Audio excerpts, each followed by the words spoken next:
이스라엘 백성들은 무려 430년간 종살이를 했습니다.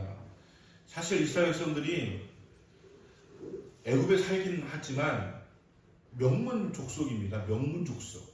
왜냐하면 어떻게 이스라엘 사람들이 오게 되었습니까? 애굽으로 올 때 요셉에 의해서 그 가족들이 온 것입니다. 80명 정도가 고센 땅이라고 하는 애굽에서 가장 기름지고 가장 그 GNP가 높은 그런 땅에 이제 살게 되어진 것입니다. 그런데 애굽의 왕이 이어지면서 요셉은 모르는 왕이 나타나게 되니까 이스라엘 백성들을 이방인 취급하고 또 심지어 노예 취급하면서 이제 살아가게 되어진 것입니다. 자, 이스라엘 사람들이 430년 종살이 했으면 무슨 저항을 했다든가 아니면 투쟁을 했다든가 아니면 운동을 했다든가 아니면 전쟁을 일으켜 본다든가 하는 시도가 있을 법도 한데 사실은 거기에 대한 어떠한 기록도 남아있지가 않습니다. 430년 짧은 세월 아닌데 그들은 그저 그냥 자연스럽게 귀족의 삶에서 노예가 되는 삶을 받아들인 거예요. 그 이유가 무엇일까요? 일단 첫 번째는 애굽이 너무 강해가지고 괜히 고개 내밀었다가 뒤지게 터지기만 하고 고통만 당할까봐 겁나가지고 아예 고개도 못 내밀었던 것이죠. 두 번째는 노예 생활이 그렇게 행복하지는 않지만 그냥 그저 그렇게 만족스러운 거예요. 노예가 어떤 특징이 있습니까? 그냥 계획할 필요가 없어요. 그냥 시킨 대로 하면 돼요. 그리고 밥 먹고 사는데 조금도 문제가 없습니다. 애굽은 워낙 그 땅이 비옥한 곳이기 때문에 먹고 사는 문제가 없어요. 그래서 먹고 살 수만 있다고 한다면 내가 노예로 사는 것이 뭐가 큰 문제겠느냐. 뭐 시킨 대로만 하면 맞지도 않을 것이고 시킨 대로 하면 그냥 그렇게 살아갈 수 있으니까 라고 하면서 만족을 한 것이죠. 자, 노예 생활을 만족한다라고 하는 것은 꿈이 없다는 얘기고 계획이 없다는 얘기고 그냥 뭔가 새로운 도전을 할 이유가 없다라고 하는 것을 의미하는 것 아니겠습니까? 어쩌면 우리가 노예로 살고 있는 것이 아닌가라는 생각이 들 때가 있어요. 그냥 그저 그렇게 만족하는 거예요. 어떤 도전도 하지 않아요. 어떤 꿈도 꾸지 않아요. 어떤 것에 대해서 저항하지도 않아요. 거슬려 보려고 하지도 않아요. 그냥 그렇게 살아가는 것입니다. 왜냐하면 계획도 세우지 않아도 되고 시킨 대로 살아가면 먹고 사는 건 문제가 없으니까. 과거에 먹고 사는 게 문제였을 때하고는 다른 것이 있는 거예요. 지금은 먹고 사는 거에 문제는 없는데 그냥 돈의 노예가 되어서 사람의 노예가 되어서 상황의 노예가 되어서 그냥 우리의 삶에 그냥 살아가면서 그럭저럭 그냥 안주하고 살아가고 있는 모습들이 우리에게 있는 것이 아닌가. 문제인식은 없는 건 아니에요. 이렇게 살아가면 안 되는 거 알겠어요. 그런데 이것이 그렇게 간절하지가 않은 것이죠. 먹고 사는 게 문제가 없으니까. 이런 걸 살아가고 있는 우리에게 주시는 하나님의 도전이 있습니다. 그것이 무엇이냐면 하나님을 다시 만나야 된다고 하는 것이고요. 하나님이 역사하셔야지만 된다고 하는 것입니다.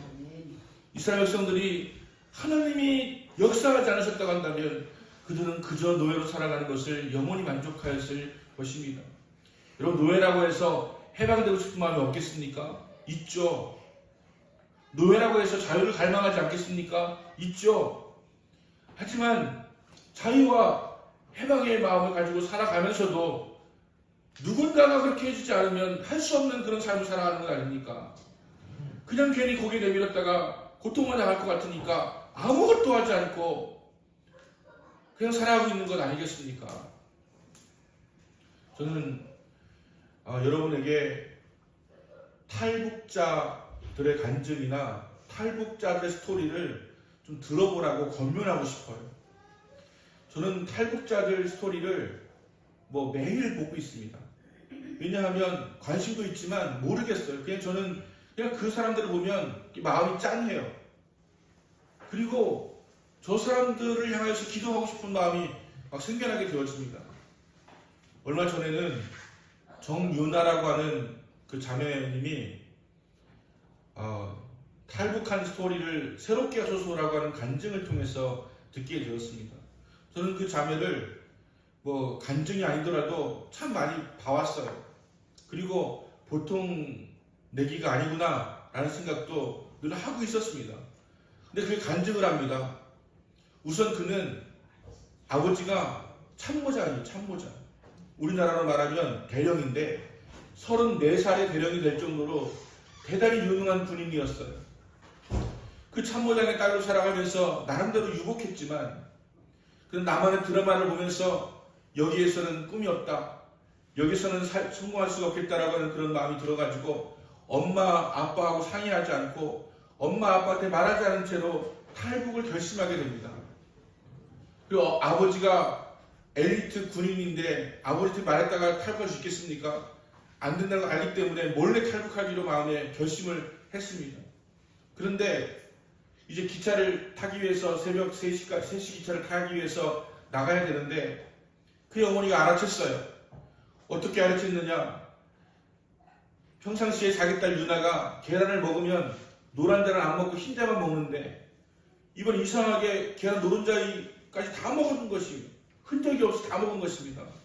그래서 엄마가 이상하게 생각을 한 것이죠. 왜냐하면 북한의 속설 중에 계란을 먹으면 일이 잘 굴러간다 라고 해가지고 계란을 먹는 속설이 있거든요. 얘가 계란을 다 먹을 보니까 뭔가 꾸미고 있구나. 안 그래도 뭔가 수상했는데 뭔가 꾸미고 있구나 라고 하는 생각이 들어가지고 유나야 너 정확하게 솔직하게 말해라. 너 어디 가려고 하는 것이지? 라고 하니까 유나가 이야기합니다. 엄마 나 이제 탈북하려고 해 라고 하니까 엄마가 말리는 것이 아니라요. 엄마가 유나에게 이렇게 이야기합니다. 그래 뒤돌아보지 말고 가라. 내가 생각해도 여기에는 희망이 없어 라고 하면서 딸을 보내주더라고 하는 거예요. 보내주기만 하는 것이 아니라 엄마가 기차역까지 한참을 걸어가야 되는 기차역까지 함께 동행해 주면서 뒤돌아보지 마라. 기차 타거든 엄마 쳐다보지도 마라 하면서 그냥 기차를 타고 가게 하는 딸을 실어 보내고는 유나가 다시 돌아와서 막 김을 서린 그 창을 딱 꺼내고 보니까 엄마가 저쪽에서 실루엣 실어 보니까 털썩 주저앉아서 엉엉 울고 있는 것을 보게 되었다고 하는 것입니다. 어머니를 떼어놓고서 탈북을 하게 되었습니다. 여러분 한국의 우여곡절 끝에 오게 되었고 아버지는 그 사실을 불과 얼마 뒤에 알게 되어가지고 아버지는 딸을 잡기 위해서 왜냐하면 딸이 지금 탈북했다 하면 이 김일성하고 가까운 이 집안이 지금 다 망가지게 생겼으니까 어떻게 딸을 잡아다가 다시 데리고 와야 된다 생각해서 중국으로 넘어갔다가 이제 비상이 걸려가지고 다시 돌아갔다가는 또 안 될 것 같으니까 이분도 한국으로 오게 되어지고 나중에 어머니하고 오빠까지 한국으로 오게 되어져서 한 몇 년의 세월 동안에 가족이 다 한국으로 오게 되었습니다.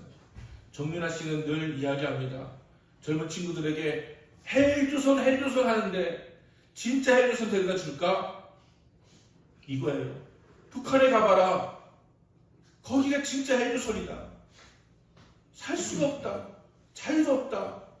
늘 감시고 먹을 것이 없어 지금도 죽어가는 사람들이 얼마나 많이 있는지 모른다 하는 것입니다.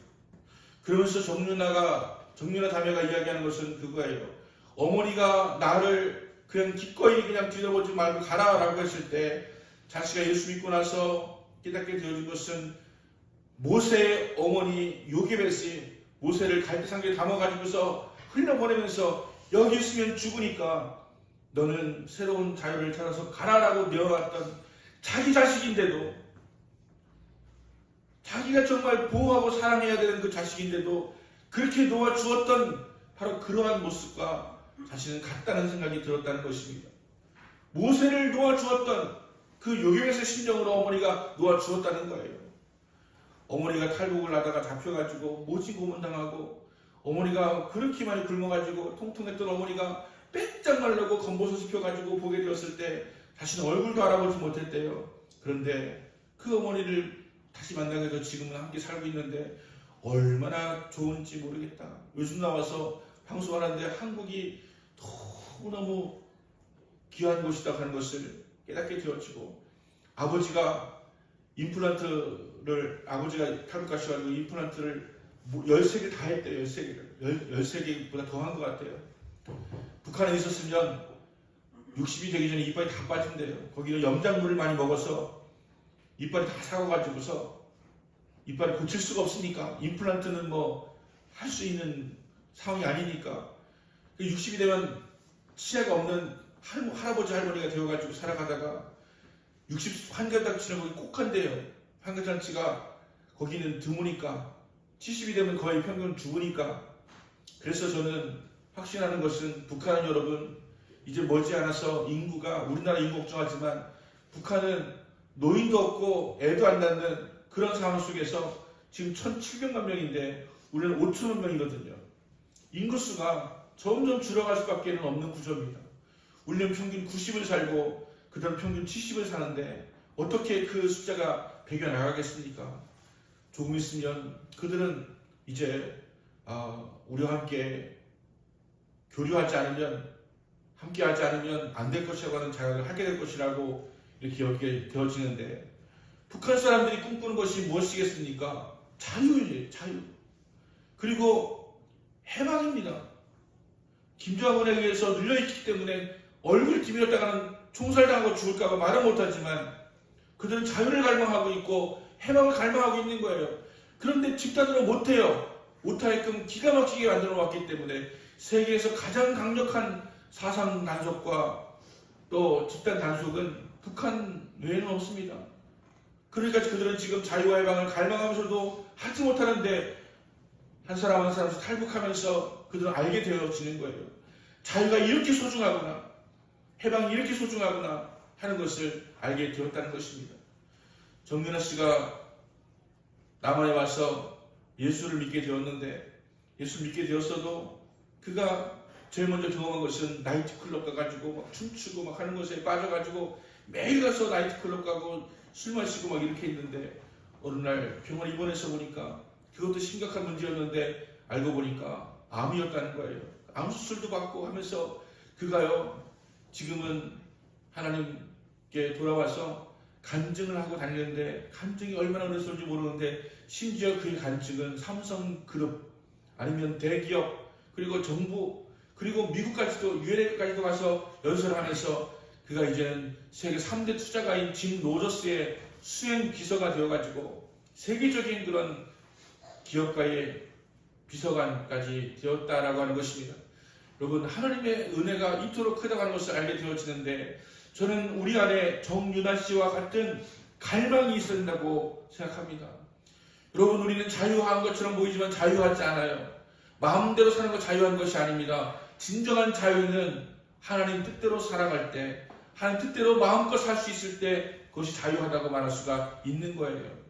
내 인생의 도리를 다하면서 사람답게 살아갈 때 그것이 자유한 것이지 그냥 내가 마음에 작정한 대로 원하는 대로 몸이 끄는 대로 이렇게 살아가는 것은 진정한 자유가 아닌 것입니다.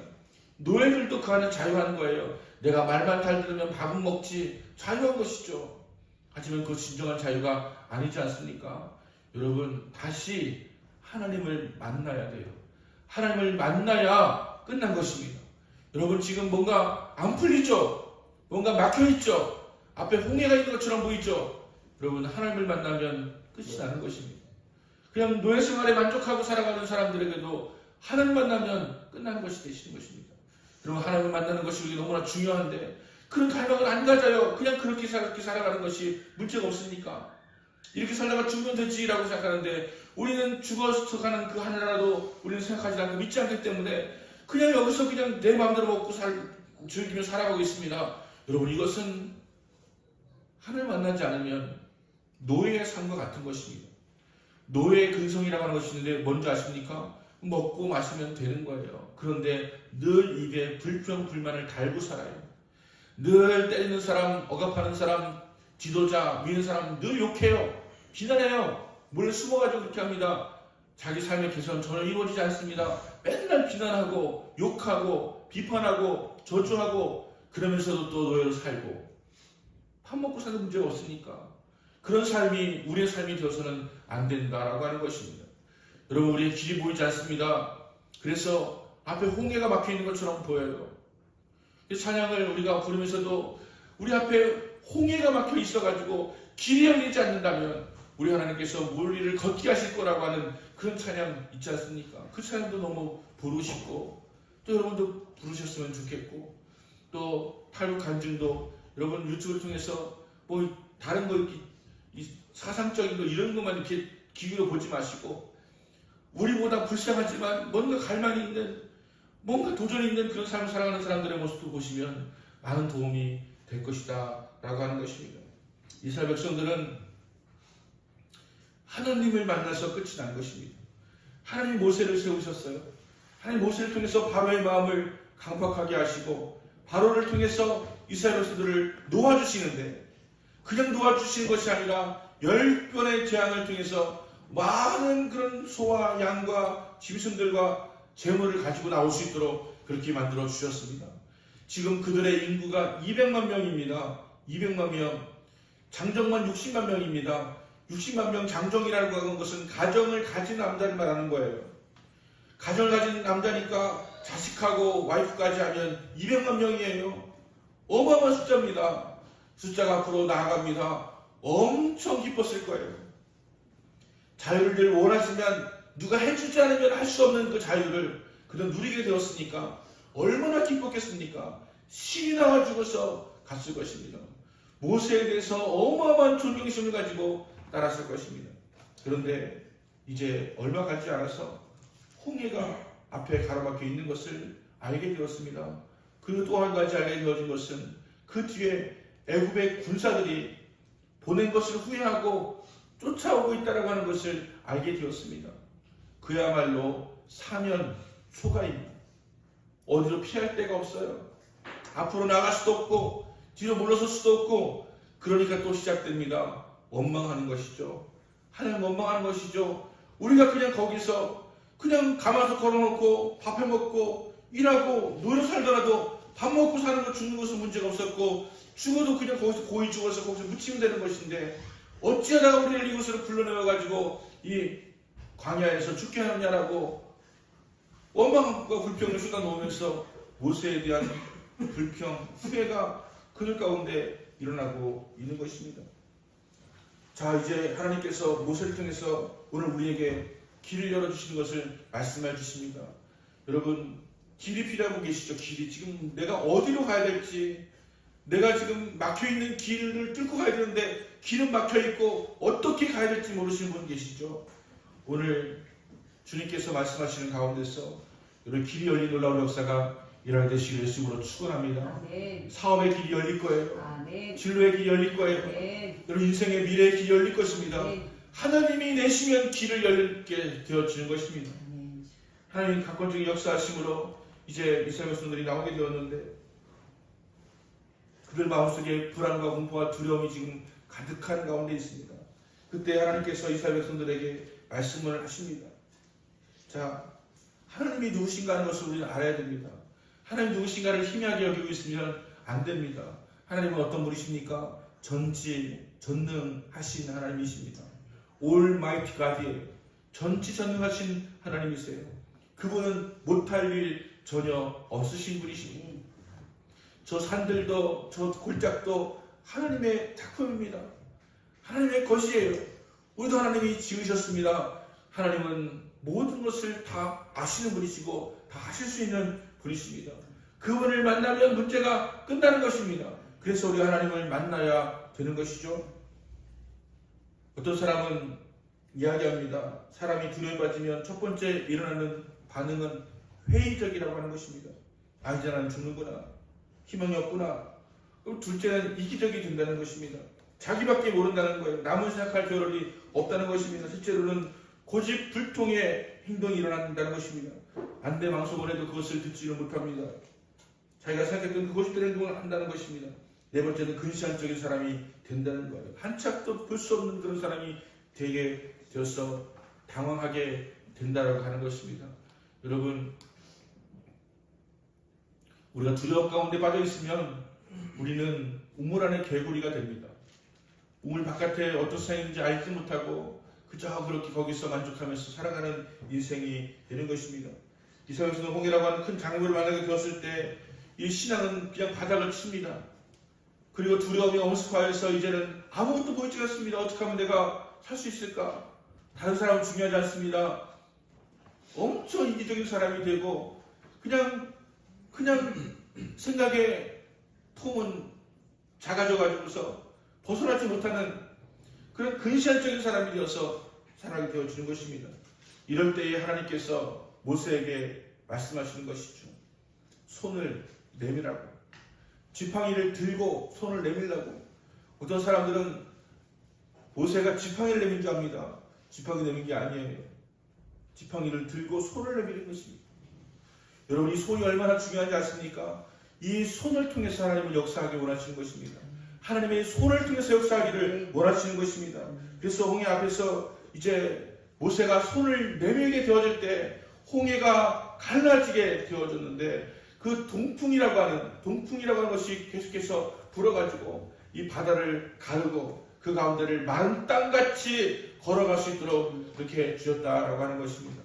여러분 앞에 막혀있는 그런 홍해 같은 그런 거친 돌이 있다 할지라도 하나님께서 길을 내시면 우리는 그것을 마른 땅같이 걸어갈 수 있도록 인도하여 주실 것이라고 하는 것입니다.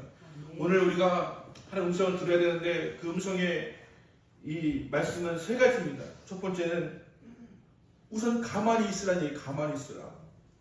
그리고 우리 호들갑 떨지 말고 뭐 해보려고 막 그냥 가진 힘을 쓰지 말고 가만히 있으라는 것입니다. 여러분, 물에 빠진 사람을 구해낼 때 한 가지 전해지는 기술이 있습니다. 막 물에 빠져 살려고 막 버둥버둥 거릴 때는 안 된다는 거예요. 그때는 구하려고 하면 나도 같이 빠져 죽는다는 것입니다. 어떻게 되느냐? 물도 좀 먹고 막 헤매다가 힘도 좀 빠지고 이렇게 될 때 이제 건져내야 자연스럽게 딸려오지.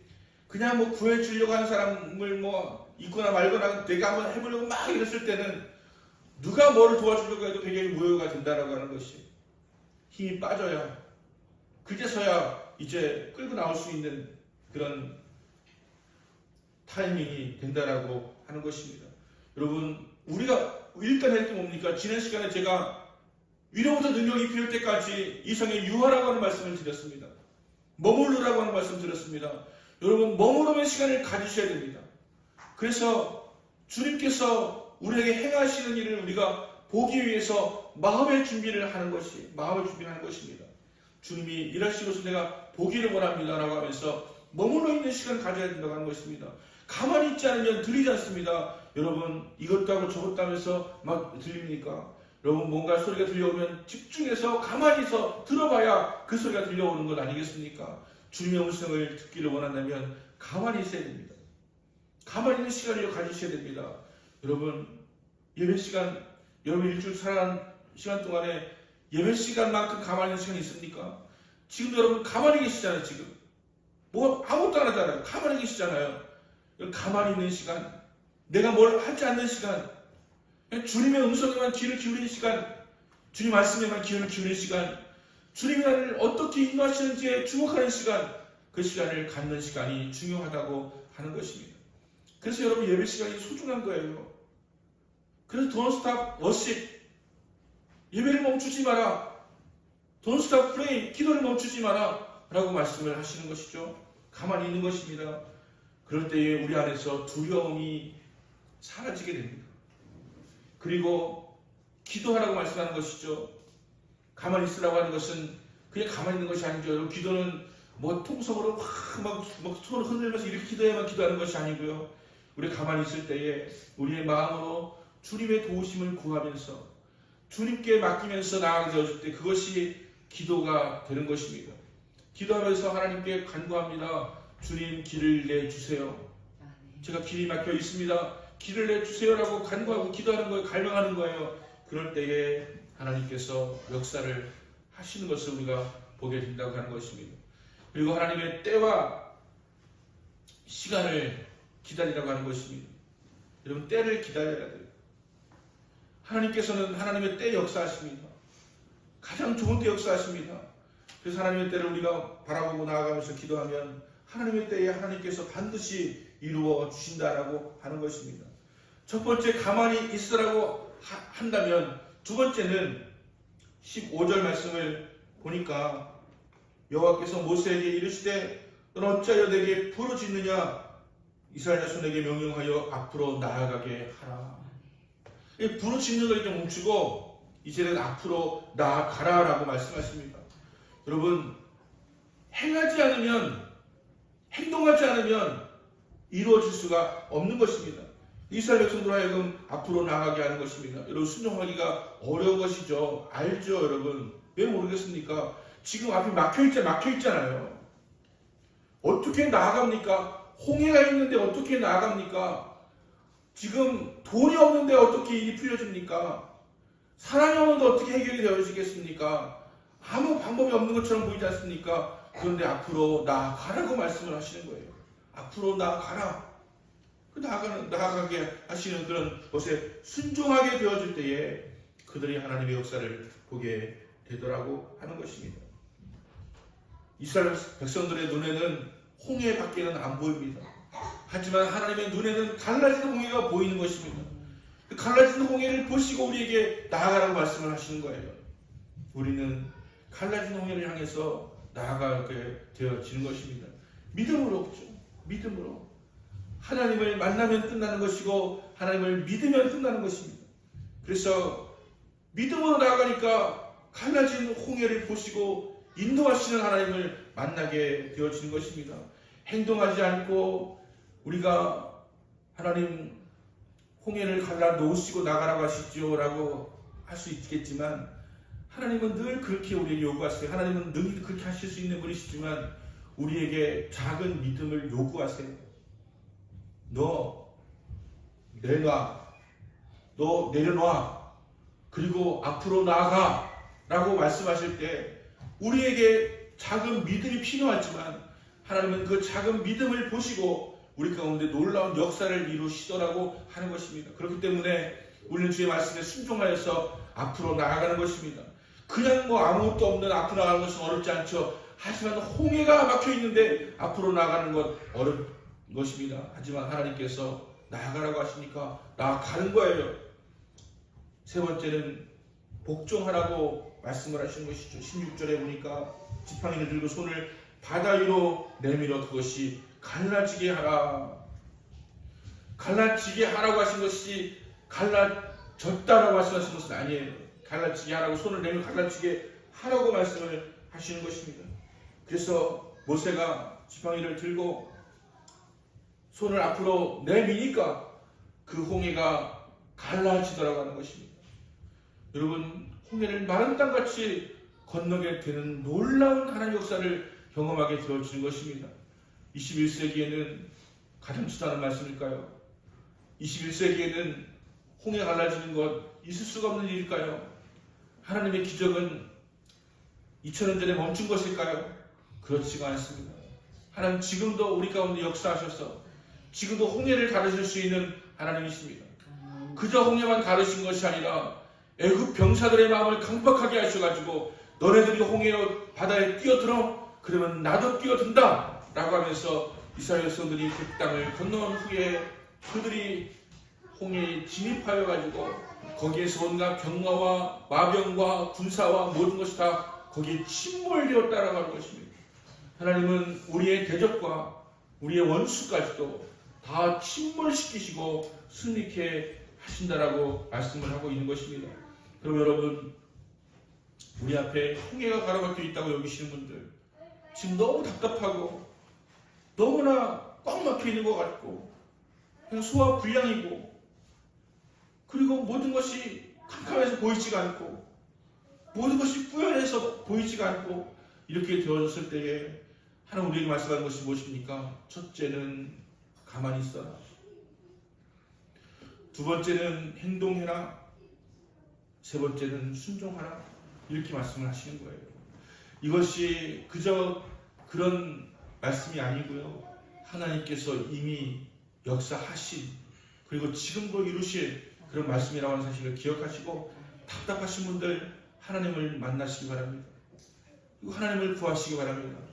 그리고 하나님을 경험하시기 바랍니다. 하나님 여러분의 놀라운 길을 열어주실 것입니다. 우리의 노력으로만이 아닌 우리의 힘으로만이 아닌 하나님의 능력으로 살아가게 될 때에 우리는 진정한 의미와 가치가 있는 인생을 살아가게 될 것이고 행복한 인생이 될 수가 있을 것이다.